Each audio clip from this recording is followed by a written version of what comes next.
kita karon sa Cebuano unboxing o karon mag-unbox kita karon kanang bagong mouse akong palit, which is ang Logitech Daedalus Prime at G302.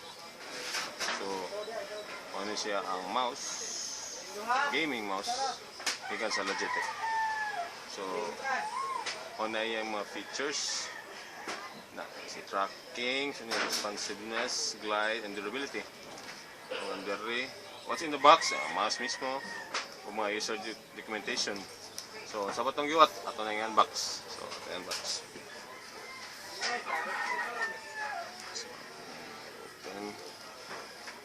Ito na makita ang mouse.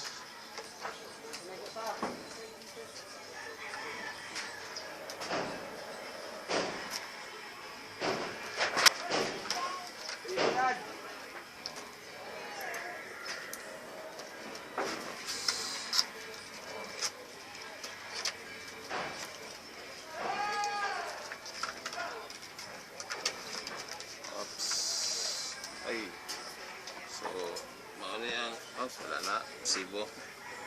So mauna yung counter box, ang user's manual.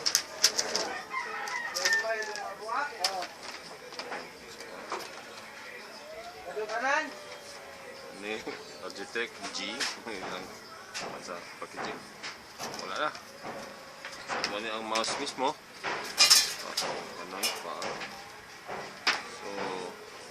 Yung cable is not braided, pero okay na di sa gold ang iyang kuan, yung ports ang iyang sa kanan dili. So, okay ra gyapon, na magmatter na basta sa performance sa mouse.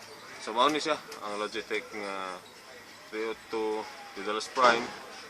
So kani for MOBA gaming ni, for tattoo, LOL, Here in the Storm, unsa pa nang MOBA. So, lindot siya nga mouse. So, maginawang palit kay mamuni akong kasagaran duaon is the tattoo man. So, mo fit gid siya. So, napalit na ako for almost 1.9 sa napalit na ako sa NAB computers din. So, salamat Miss Chay nga imo ko accommodate na palitan ni. So, mao na atong unboxing sa Logitech 302 Daedalus Prime og salamat.